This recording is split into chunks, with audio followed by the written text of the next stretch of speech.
of the Lord. Let's gather at the river by the throne of God, for there is blessing forever.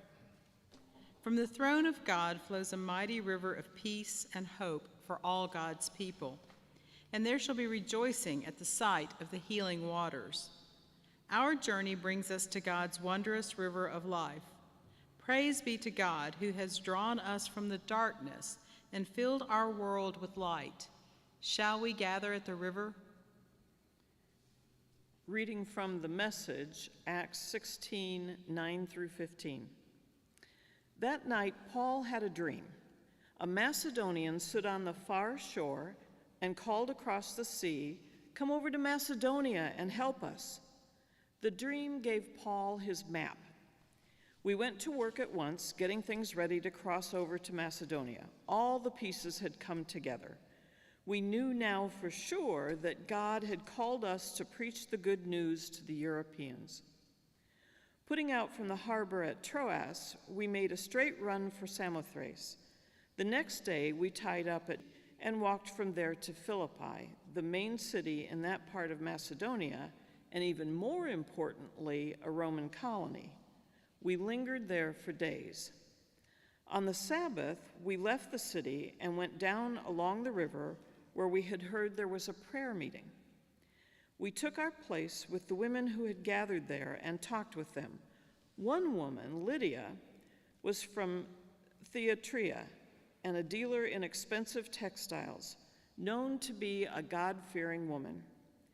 As she listened with intensity to what was being said, the Master gave her a trusting heart, and she believed. After she was baptized, along with everyone in her household, she said of hospitality, "If you're confident that I'm in this with you and believe in the Master truly, come home with me and be my guests." We hesitated, but she wouldn't take no for an answer.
mission, taking him from Judaism's religious center into Greece's intellectual center, and eventually to Rome's political center. Paul and Silas were entering the birthplace of Greek literature and philosophy, of Homer, Socrates, and Plato, Aristotle, and Alexander the Great. The city of Philippi was located in Macedonia, in what's now the northeastern portion of modern-day Greece.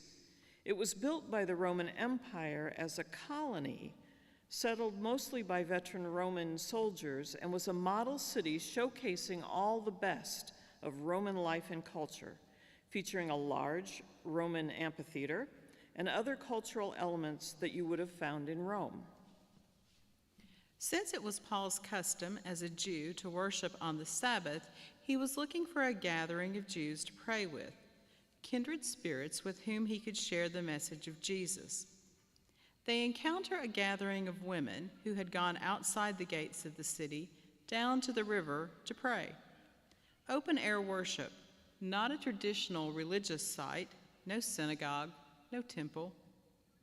Among this group of women was a worshiper of God named Lydia. The reference, worshiper of God, suggests that she was not Jewish herself, but affiliated with the Jewish community. She was one of those people whom we might call spiritual, but not religious. She was from Thyatira, which was located in that area in Asia where Paul originally wanted to go preach. But now, here she was in Philippi.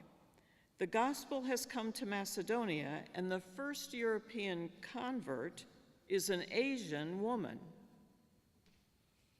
Shall we gather at the river where bright angel feet have trod, with its crystal tide forever flowing by the throne of God? Yes, we'll gather at the river, the beautiful river. Gather with the saints at the river that flows by the throne of God. Soon we'll reach the shining river. Soon our pilgrimage will cease. Soon our happy hearts will quiver with the melody of peace.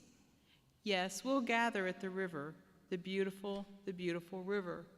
Gather with the saints at the river that flows by the throne of God.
was this independent woman making her way in a world run by men, who goes beyond the boundaries set for her in a time when women were seen as property rather than people who owned property?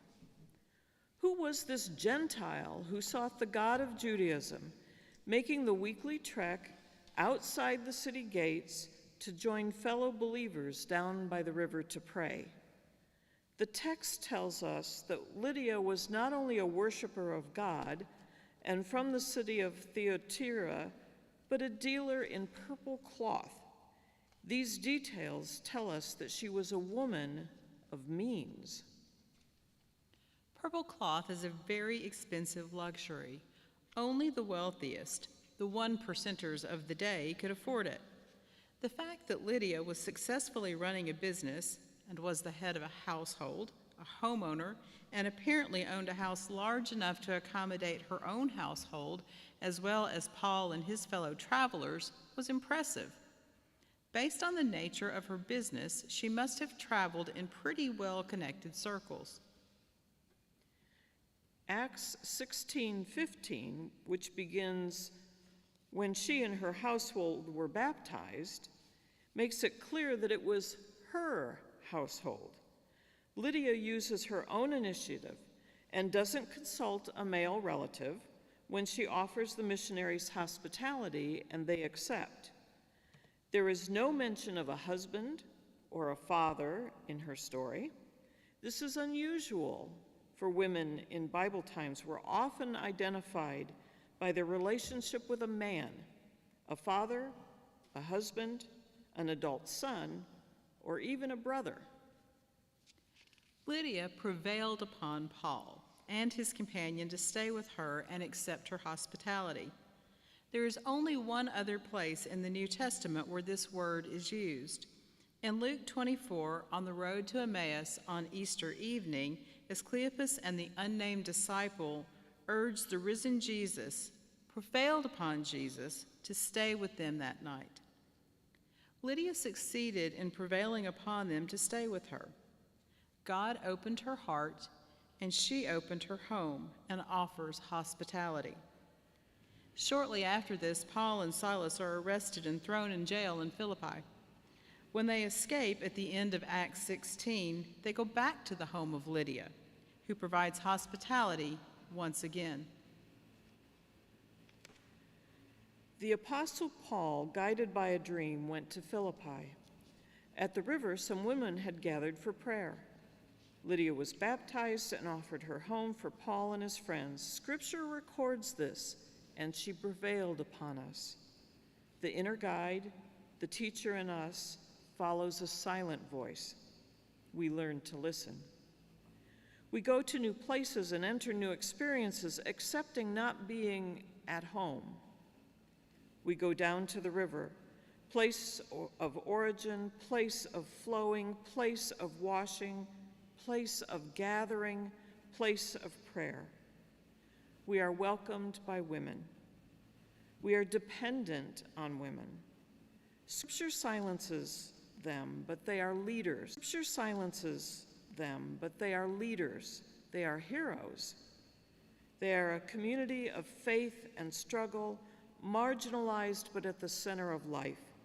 They are praying for us. A seller of purple cloth, a strong woman appears. She opens her heart. She is transformed. A woman's voice within you speaks. A woman's voice within the church speaks. She makes a home for us. She welcomes us. She is the temple. She is life. She is God. The transformed one, the welcoming one, prevails.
Lydia would have had to been careful practicing her non-Roman, non-sanctioned religion.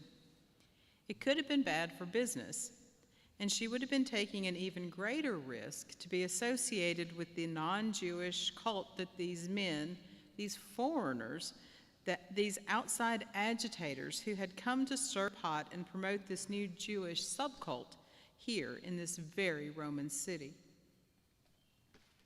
Lydia's hospitality and her benefaction of Paul and his ministry required courage. Having a group of foreign men stay in her house might potentially cause scandal. Hosting meetings where they worshiped a new Jewish Messiah and not an emperor or any of the ancient and socially respectable pagan gods could have ruined her reputation and her business. Later, receiving Paul and Silas into her home after they were released from prison and asked to leave town was brave. Hospitality means we take people into the space that is ourselves, our lives and our minds and our hearts and our work and our efforts. It is the way we come out of ourselves. It is the first step toward dismantling the barriers of the world. Hospitality is the way we turn a prejudiced world around, one heart at a time. Christianity first emerged as a new religion, but as a reform and sect of Judaism within Judea and the Mediterranean.